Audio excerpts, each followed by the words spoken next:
वहदहू ला शरीक के लिए हैं, जो हमारा खालिक है, मालिक है, राज़िक है, हर चीज़ पर कादिर है, जो वो चाहे कर सकता है। अगर वो चाहे तो किसी को बेटे दे दे, और अगर वो चाहे तो किसी को बेटियां दे दे, और अगर वो चाहे तो औलाद से महरूम रखे, क्योंकि वो हमारा खालिक है, मालिक है, जो वो चाहे कर सकता है। उसके बाद लाखों करोड़ों दुरूद सलाम उस हस्ती अक़दस मुक़द्दस मुताहर मुअत्तर पर कि जिसके ज़रिए से अल्लाह रब्बुल इज़्ज़त ने हमारी रहनुमाई का बंदोबस्त किया और जिसको रहमतुल लिल आलमीन बनाकर भेजा, जिसके आने से इंसानों को जीने के तौर तरीके और सलीके आ गए, और जिसका नाम नामी इसमें गरामी जनाब मुहम्मदुर रसूलुल्लाह सल्लल्लाहु अलैहि वसल्लम है। सामीने गिरामी, नबी अलैहि सलातु वस्सलाम की हर बात, आपका हर हुक्म और आपकी हर हदीस हमारे लिए एक अमली नमूने की शक्ल में है कि आपने जो बात कह दी वो एक मुसलमान के लिए अपनाने की हैसियत रखती है। उसको तर्क करना, उससे एराज करना, उसको छोड़ देना, ये बहुत बड़ा गुनाह है। नबी अलैहि सलातु वस्सलाम ने बहुत सारी नसीहतें, वसीयतें, बहुत सारी अहादीस अपनी उम्मत की रहनुमाई के लिए बयान कर दी। आपने हर बात उम्मत को बता दी, हत्ता कि नबी अलैहि सलातु वस्सलाम ने फरमाया, मा तरक्तु शैअन युक़र्रिबुकुम इलल्लाह व युबइदुकुम अनिन नार इल्ला अमरतुकुम बिही। आपने फरमाया, मैंने कोई ऐसी चीज नहीं छोड़ी जो तुम्हें अल्लाह के करीब कर सकती थी, जहन्नम से दूर कर सकती थी। हर वो चीज मैंने तुम्हें बता दी है, उसका हुक्म दे दिया है। और फरमाया, मा तरक्तु शैअन युक़र्रिबुकुम इलन नार व युबइदुकुम अनिल्लाह इल्ला नहैतुकुम अन्हु। मैंने कोई ऐसी बात नहीं छोड़ी जो तुम्हें आग के करीब कर सकती थी और अल्लाह से दूर कर सकती थी, उस बात से मैंने तुम्हें मना कर दिया है। यानी जो चीज़ हमें जन्नत के करीब करने वाली है, नबी अलैहि सलातु वस्सलाम ने उसका हुक्म दे दिया है, और जो चीज़ हमें जहन्नम के करीब ले जाने वाली है, नबी अलैहि सलातु वस्सलाम ने उससे हमें मना कर दिया है। और आप अलैहि सलातु वस्सलाम की ये नसीहतें, और इनमें फिर सबसे अहम आपकी वो बातें, आपका वो खुतबा जो आपने हज्जतुल विदा के मौका पर सहाबा के मजमे के सामने बयान किया था। आप अलैहि सलातु वस्सलाम ने 10 हिजरी में जो आपने हज किया, उस हज के मौका पर आपने ऐलान कर दिया, कसीर तादाद में सहाबा आपके साथ चले आए, 1 लाख से जायद का मजमा था। उस मौका पर आपने अलविदाई नसीहतें की, वसीयतें की, और ऐसा खुतबा दिया कि जिसमें पूरा इस्लाम सिमट कर आ जाता है, और ऐसी बातें की कि जिसमें उम्मत के लिए रहनुमाई थी, जिसमें उम्मत के लिए बहुत बड़ी खैर थी। आपने हर वो बात बिल इख्तिसार उस खुतबे में बयान कर दी। और आप अलैहि सलातु वस्सलाम ने उस मौका पर 3 खुतबे दिए। पहला खुतबा आपने अरफात के मैदान में यौम आरफा को, सैयदना जाबिर रजी अल्लाह ताला अन्हु बयान करते हैं, जब सूरज ढल गया, आपने कहा मेरी ऊँटनी पर कजावे को रखा जाए, और आप वादी के दरमियान में आए, ऊँटनी पर सवार होकर ऊँटनी पर बैठ के आपने 9 को अरफा के दिन सहाबा को खुतबा दिया। और फिर दूसरा खुतबा आपने यौमुन नहर 10 जुल्हज्जा को, ईदुल अज़हा के दिन आपने दूसरा खुतबा दिया। और फिर 12 जुल्हज्जा को, अय्याम तशरीक का वसत, अय्याम तशरीक किसे कहते हैं? 11, 12 और 13, इनका वसत क्या है? 12। 12 के दिन भी आपने खुतबा दिया। ये 3 खुतबे दिए, इनको बिल इख्तिसार जितना हो सका वक़्त के पेश नज़र आपके सामने बयान करने की कोशिश करूँगा। आप अलैहिस्सलातु वस्सलाम के इस खुतबे में बयान की हुई हर बात अलग अलग मौजू में बयान करने की हैसियत रखती है। आप अलैहिस्सलातु वस्सलाम ने इस तरह के कलिमात बोले। आप अलैहिस्सलातु वस्सलाम का ये खासा था, आपको जवामिउल कलिम दिए गए थे। जवामिउल कलिम का मतलब ये है कि कलिमात थोड़े हैं, मफहूम ज़्यादा है, बात मुख्तसर है, तफसील बहुत है। आपने अपने इस खुतबे में समुंदर को कूजे में बंद करने की मिसाल को पेश किया। आप अलैहिस्सलातु वस्सलाम ने इंसानियत को पैगाम दिया। या अय्युहल्लज़ीना आमानू के खिताब की बजाय आपने अल्फाज क्या इस्तेमाल किए? या अय्युहन्नास, ए लोगो, ए लोगो, ए इंसानों, इंसानियत को खिताब किया। ये ऐसे असूल थे जो तमाम इंसानों के लिए थे। आप अलैहिस्सलातु वस्सलाम ने फरमाया, इन्ना दिमाअकुम व अमवालकुम व अराज़कुम का हुर्मति हरामुन अलैकुम का हुर्मति यौमिकुम हादा फी शहरिकुम हादा फी बलदिकुम हादा।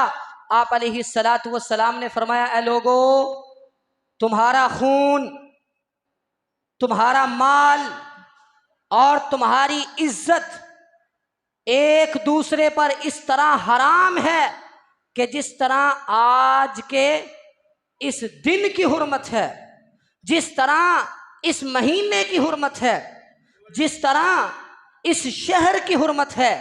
आप अलैहिस्सलातु वस्सलाम ने मुसलमान के खून को, मुसलमान के माल को और मुसलमान की इज्जत को उस दिन और उस महीने और उस शहर मक्का की हुर्मत के मुमासिल करार दिया कि एक मुसलमान की हुर्मत, मुसलमान का माल, मुसलमान की जान किस कदर अहमियत की हामिल है और मुसलमान का खून बहाना कितना बड़ा जुर्म है।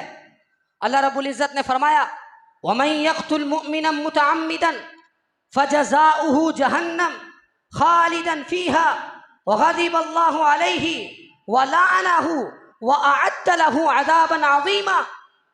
फरमाया, जिसने किसी मुसलमान को जानबूझ के कत्ल किया उसके लिए 5 किस्म की वईदों का जिक्र किया।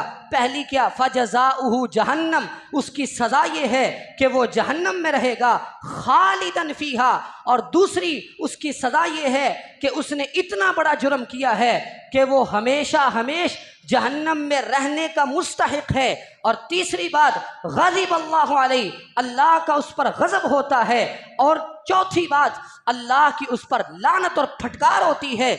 और 5वीं वईद आपने फरमाया, व अअद्द लहुम अज़ाबन अज़ीमा, अल्लाह ने ऐसे बंदे के लिए बहुत बड़ा अजाब तैयार कर रखा है। ये वो बंदा है जो किसी मुसलमान का खून बहाता है। और इतनी बड़ी बात और इतना बड़ा मजमा और इतनी अहम बात, अहम खुतबा, और खुतबे के आगाज में जुमला क्या बोला? वो जुमला ये था कि तुम्हारा खून तुम पर हराम है, उसकी इज्जत और उसकी हुर्मत है। एक मुसलमान का खून बहाना बहुत बड़ा जुर्म है। आप अलैहिस्सलातु वस्सलाम ने फरमाया, ला यहिल्लु दमु इम्रिइन मुस्लिमिन यशहदु अल्ला इलाहा इल्लल्लाह व अन्नी रसूलुल्लाह इल्ला बिइहदा सलासिन अस्सय्यिबुज़्ज़ानी। आप अलैहिस्सलातु वस्सलाम ने फरमाया कि किसी भी मुसलमान का जो कलमा गो हो, उसका खून बहाना, उसे कत्ल करना हरगिज़ जायज़ नहीं, सिवाय 3 जुर्मों के। पहला जुर्म क्या है? अस्सय्यिबुज़्ज़ानी, जो शादीशुदा जानी हो उसकी सज़ा ये है कि उसे रजम कर दिया जाए। अन नफ्सु बिन नफ्स, और अगर कोई कातिल है, किसी ने किसी मुसलमान को कत्ल कर दिया है तो बदले में उसे कत्ल किया जाएगा। अगर वुरसा दियत लेने पर राजी नहीं होते तो फिर उसे कत्ल करना वाजिब है। ये हाकिम वक्त की और काजी और जज की ये जिम्मेदारी है, ये इस्लामी कानून है। और तीसरा गुनाह, तीसरा जुर्म आपने फरमाया, अत्तारिकु लिदीनिही वल मुफारिकु लिल जमाआ तीसरा वो बंदा जो दीन को छोड़ के मुर्तद हो जाता है, मुसलमानों की जमात से अलग हो जाता है। ये 3 बंदे ऐसे हैं कि जिनको कत्ल किया जा सकता है। इनके अलावा किसी मुसलमान के खून को बहाना जायज़ नहीं। जो कलमा पढ़ता है, अपनी जुबान से कलमा पढ़ता है, आप अलैहिस्सलातु वस्सलाम की वो हदीस कि सैयदना उसामा बिन ज़ैद रज़ी अल्लाह ताला अन्हो ने एक गज़वे के मौका पर एक काफिर के पीछे तलवार लेके भागे। उसने कहा ला इलाहा इल्लल्लाह, ला इलाहा इल्लल्लाह मुहम्मद, उसने कलमा पढ़ दिया। लेकिन उसामा बिन ज़ैद रज़ी अल्लाह ताला अन्हो ने उसे कत्ल कर दिया। मामला नबी अलैहिस्सलातु वस्सलाम के पास आया। आपने पूछा उसामा रज़ी अल्लाह ताला कि जब उसने कलमा पढ़ दिया था तो आपने वार क्यों किया? जब उसने जुबान से कलमा पढ़ दिया था फिर उसे कत्ल क्यों किया? उसामा रज़ी अल्लाह ताला अन्हु कहने लगे इन्नमा क़ालहा खौफम मिनस्सिलाह, ए महबूब पैगंबर, उस बंदे ने कलमा पढ़ा था मेरी तलवार के डर से पढ़ा था, उसके दिल में कलमा नहीं था। आप अलैहिस्सलातु वस्सलाम ने फरमाया अफला शक़क़त अन क़ल्बी, क्या उसामा तूने उसका दिल फाड़ के देखा था कि उसने कलमा जुबान से पढ़ा है कि उसके दिल में भी बात थी कि नहीं थी? और आप अलैहिस्सलातु वस्सलाम ने ये जुमला बार बार दोहराया, फमा ज़ाला युकर्रिरुहा, बार बार कहा अफला शक़क़त अन क़ल्बी, क्या उसका सीना चाक करके देखा था? और उसामा रज़ी अल्लाह ताला अन्हु कहते हैं कि मैंने तमन्ना की हत्ता अन्नी तमन्नैतु अस्लमतु यौमा इज़िन, हत्ता कि मैंने ये तमन्ना की कि मैं आज के दिन मुसलमान होता, क्योंकि ये जो गलती मुझसे हो गई है इस्लाम की वजह से ये गलती माफ़ हो जाती, क्योंकि अल इस्लाम यहदिमु मा काना क़ब्ला, इस्लाम कबूल करने के बाद साबिका सारे गुनाह, सारी गलतियाँ मिटा दी जाती हैं, माफ़ कर दी जाती। और यहाँ देखें कि जुबान से कलमे का इकरार किया है, काफिर है, मैदान जंग में है, और ये शुबा भी मौजूद है कि उसने तलवार से बचते हुए कलमा पढ़ा होगा। लेकिन आप अलैहिस्सलातु वस्सलाम ने फरमाया क्यों कत्ल किया? ये मुसलमान के खून की अहमियत है।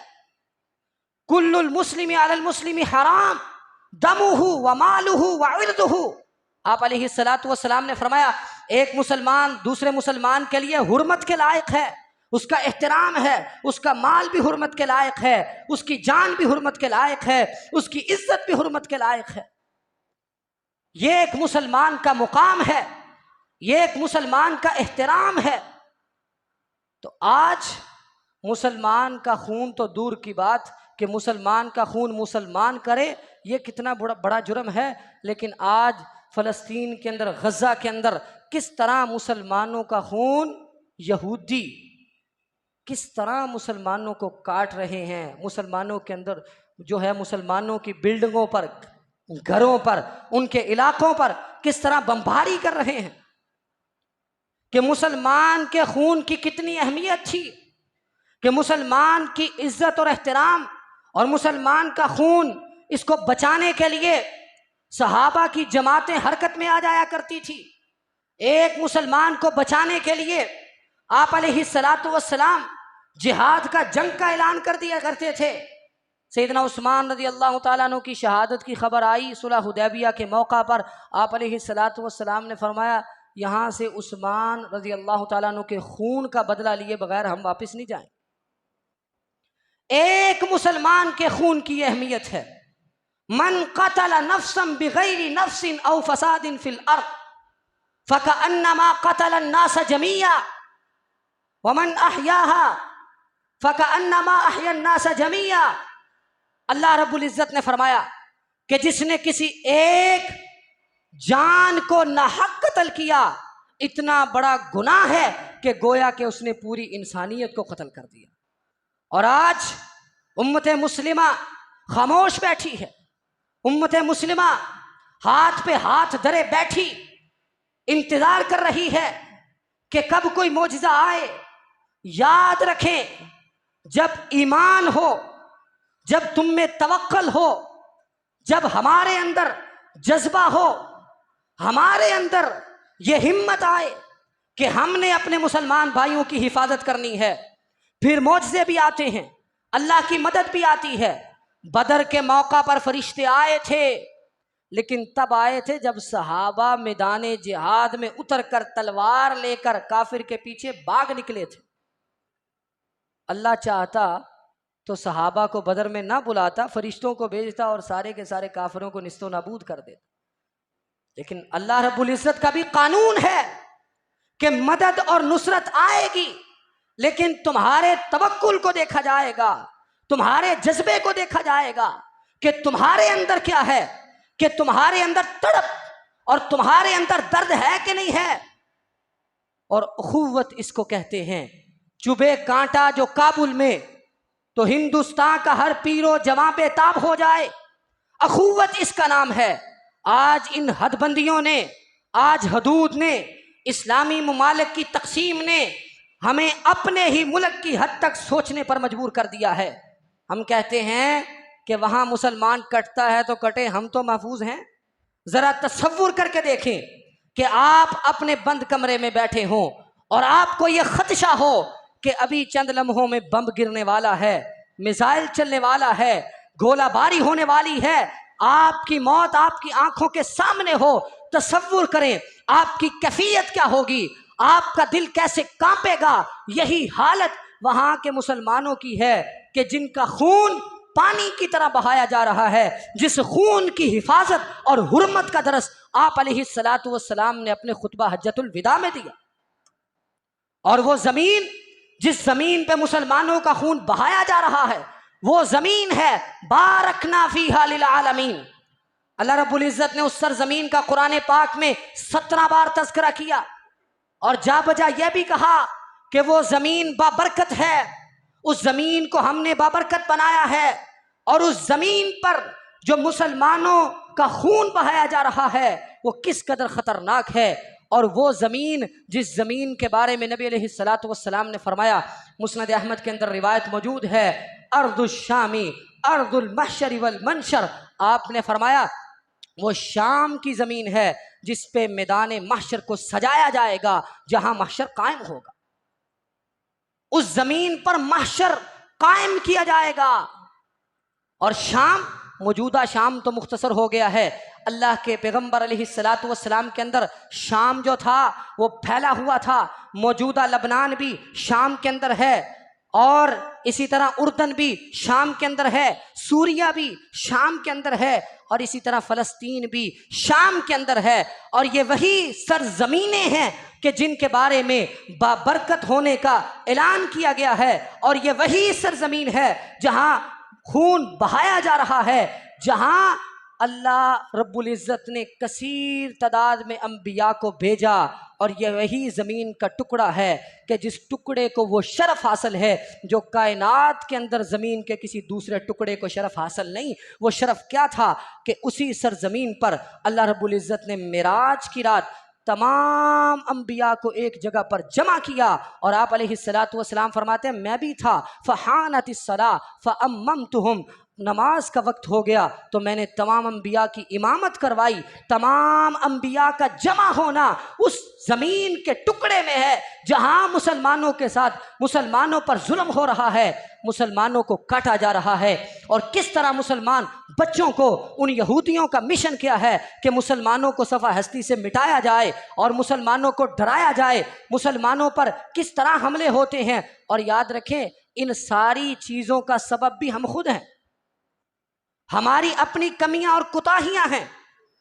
जब तक मुसलमानों के एक हाथ में कुरान था और दूसरे हाथ में तलवार थी, मुसलमानों के घोड़ों का रुख जिस तरफ हो जाता, इलाकों के इलाके फतह हो जाते।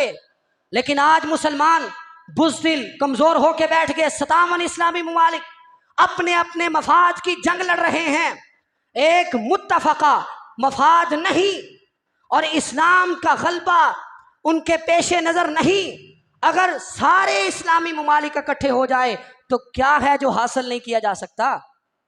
एटमी ताकत भी मिल गई, बेहतरीन अफवाज भी मिल गई, लेकिन हम चुप करके बैठे हुए हैं, मुसलमान कट रहे हैं। हम समझते हैं कि हमसे सवाल नहीं होगा, हमसे पूछा नहीं जाएगा। और याद रखें, ऐसा नहीं है। यह जुल्म बढ़ेगा और यह जुल्म मुसलमानों पर बढ़ता बढ़ता कल कला हमारे गिरेबान तक पहुंचेगा। और नबी अलैहिस्सलातु वस्सलाम की हदीस है, यूशिकुल उमम तदा अलैकुम कमा तदा अल अकलतु इला कसअतिहा। आपने फरमाया एक वक्त ऐसा आएगा कि मुसलमानों पर दूसरे गिरोह इस तरह चढ़ दौड़ेंगे जिस तरह भूखा दस्तरखान पे चढ़ दौड़ता है।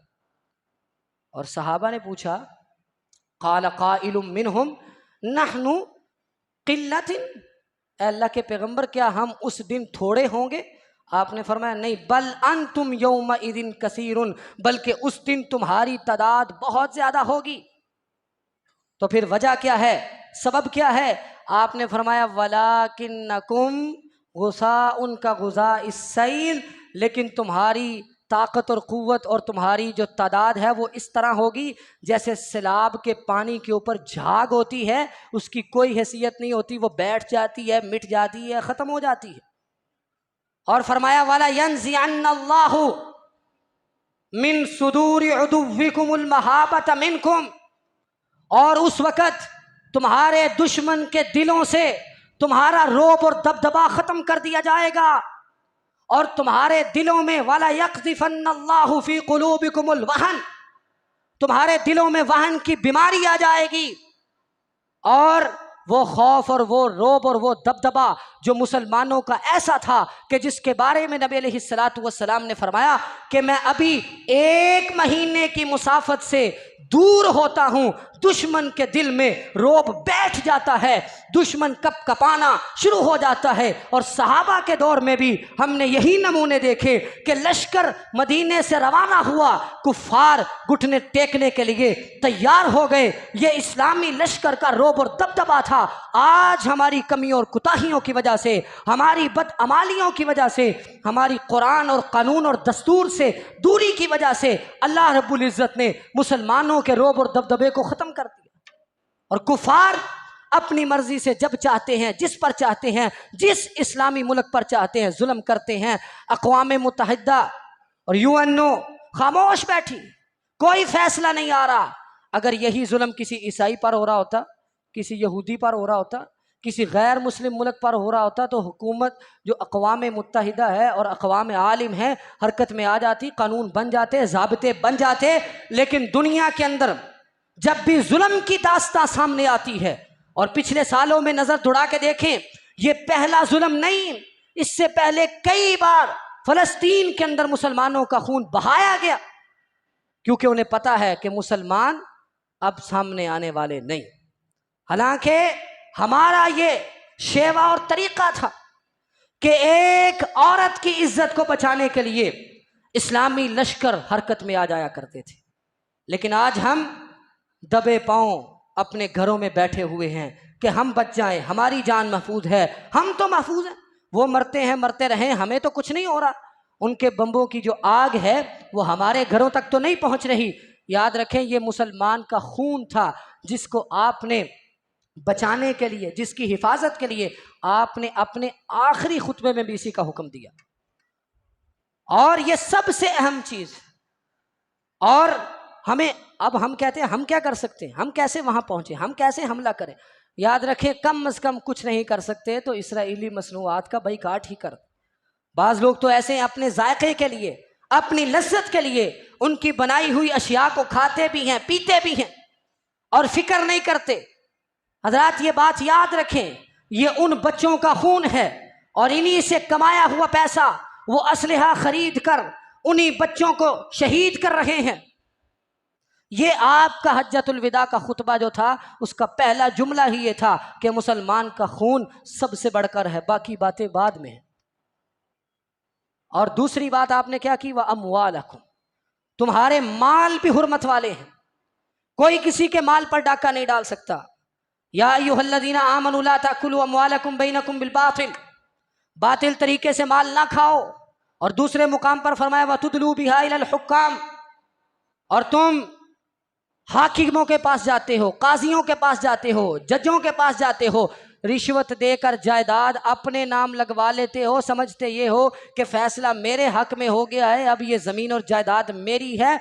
याद रखो, ये ज़मीन और जायदाद तब भी आपकी नहीं होगी, ये हराम है, ये आग का टुकड़ा है। क्योंकि आप अलैहिस्सलातु वस्सलाम ने फरमाया इन्नमा हिया क़ित्अतुम मिनन नार। अगर फैसला गलत हो जाए, दलाइल जालिम के अच्छे हों, दलाइल देखकर फैसला उसके हक में कर दिया जाए, याद रखे फिर भी वो चीज़ उसके लिए उसका हक नहीं बनेगी, वो दूसरे का हक है। अगर वो चीज़ लेता है तो समझ ले वो आग का टुकड़ा पकड़ रहा है, इसी तरह जहन्नम में सड़ेगा गलेगा।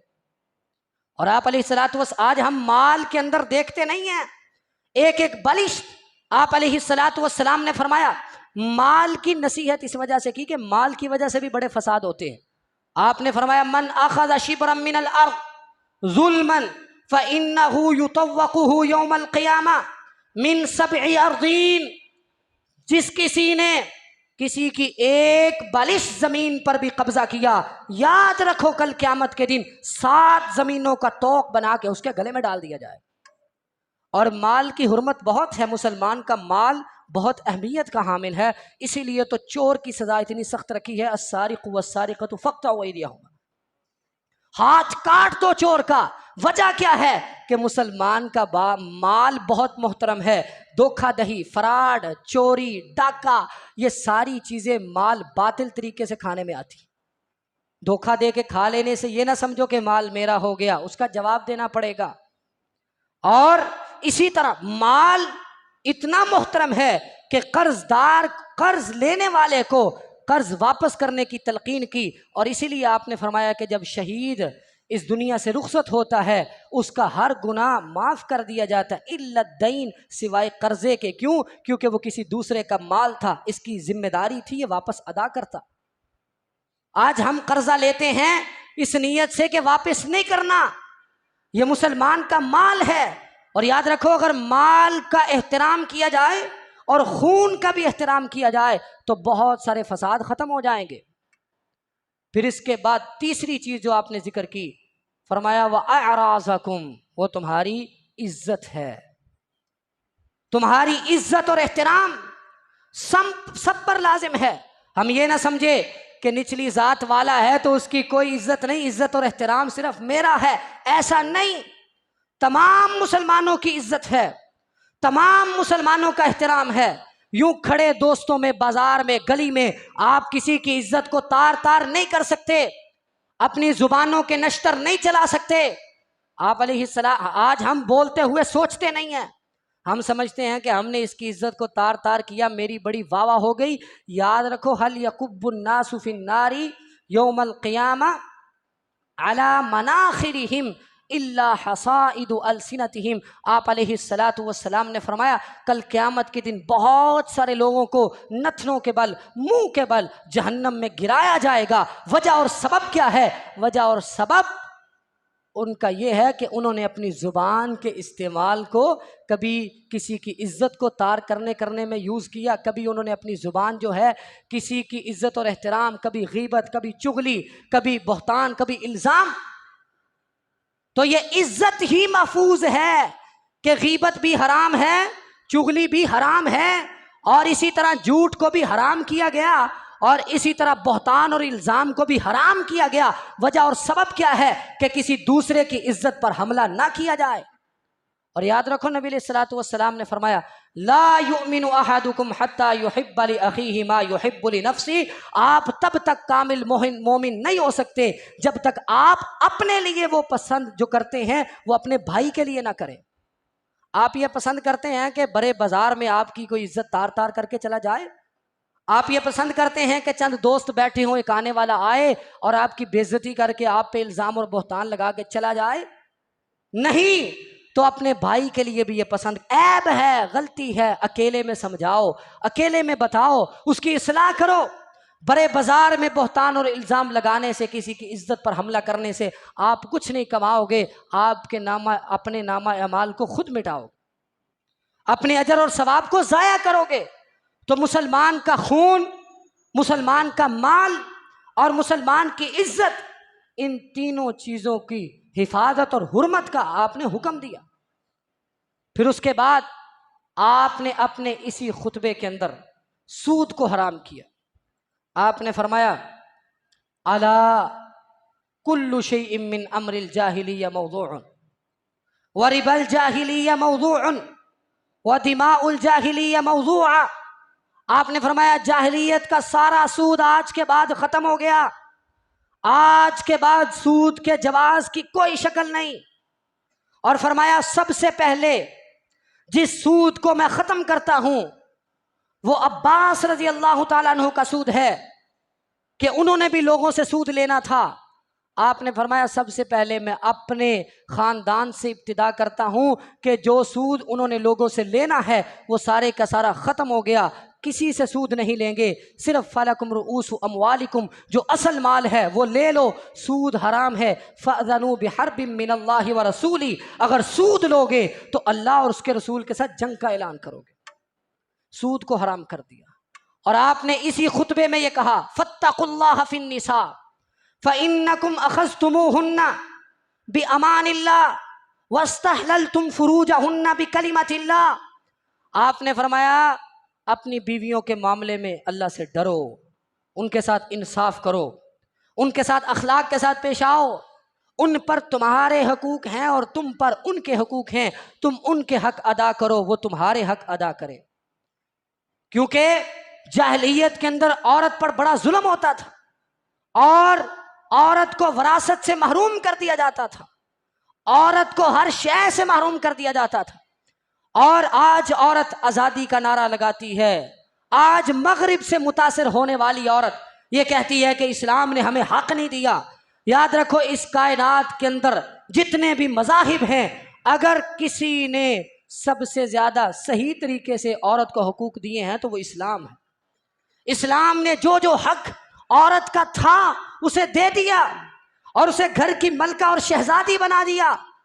और आज वही लोग जो कहते हैं औरत को हक नहीं मिलते, ज़रा मगरिब की तरफ नज़र दौड़ा के देखें, वहाँ बसने वाली औरत जो नारा लगाती है कि मैं आज़ाद हूँ, उसकी हैसियत सड़क पर गिरी हुई चीज़ से ज़्यादा नहीं।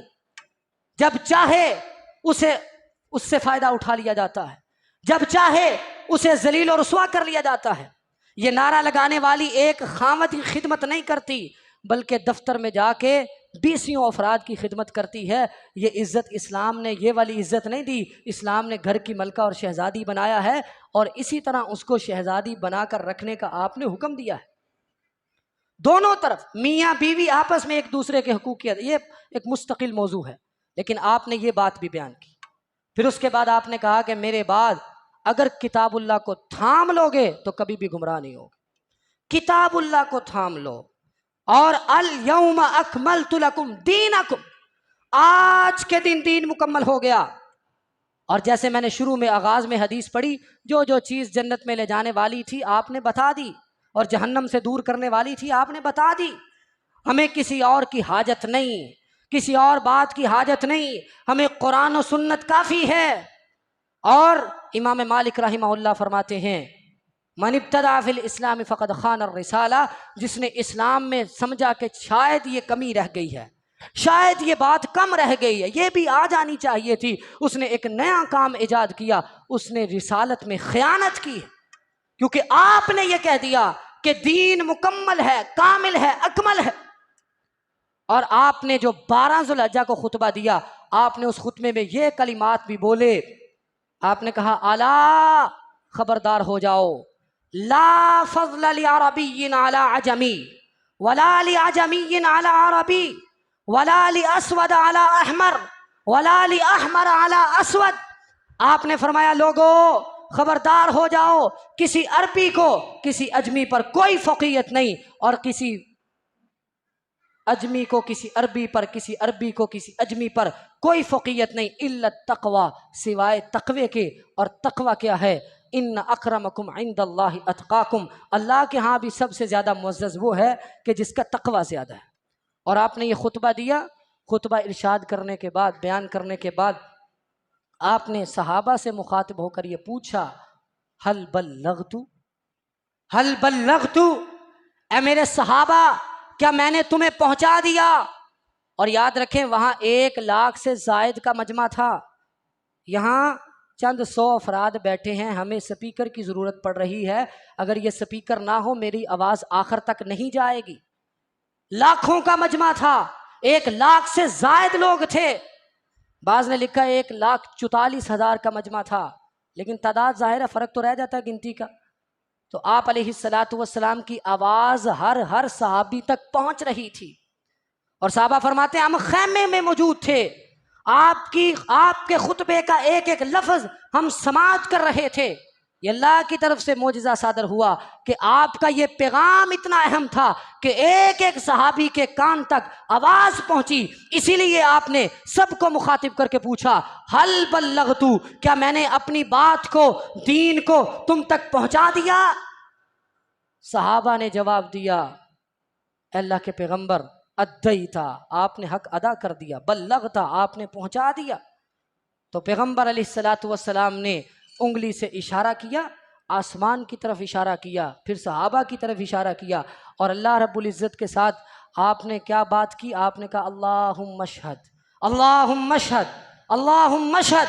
3 दफ़ा ये कलिमा बोला, अल्लाह तू गवाह हो जा, तू गवाह हो जा, मैंने तेरा दीन पहुंचा दिया है। और ये जुमले इस बात पर दलालत करते थे कि ये आपका आखिरी हज है, ये आपके आखिरी लम्हात है। और आपने उस मौका पर यह ऐलान किया, फल्युबल्लिग शाहिद अल गाइबा, जो मौजूद नहीं उन तक मेरी बात पहुंचा देना, जो मौजूद हैं वो मेरी बात उन तक पहुंचा देना जो मौजूद नहीं। तो इसी जुमले से ये बात समझ आती है, बल्लिगु अन्नी वलो आया, जो भी बात आप तक पहुँचे वो आगे पहुँचा दो। नज़्ज़रल्लाहु इम्रान समिया मक़ालती फ़बल्लगहा फ़रुब्ब हामिल फ़िक़्हिन गैरु फ़क़ीहिन फ़रुब्ब हामिल फ़िक़्हिन इला मन हुवा अफ़क़हु मिन्हु। आप अलैहिस्सलातु वस्सलाम ने फरमाया, अल्लाह उस बंदे के चेहरे को तरोताज़ा रखे कि जिसने मेरी बात को सुना और फिर आगे पहुँचा दिया। तो आज हमें भी, अगर हम कोई बात सुनते हैं दीन की, हमें भी आगे पहुंचानी चाहिए। तो ये आपका हज्जतुल विदा का आपका खुतबा था, ये आखिरी खुतबा था। इसमें आपने और भी बहुत सारी बातें हैं। अपनी बात को ख़त्म करता हूँ। अल्लाह ताला से दुआ है कि अल्लाह ताला हमें अमल करने की तौफीक अता फ़रमाए, किताब और सुन्नत को समझ कर अपनाने की तौफीक अता फ़रमाए। व आखिरु दावाया अनिल हम्दुलिल्लाहि रब्बिल आलमीन।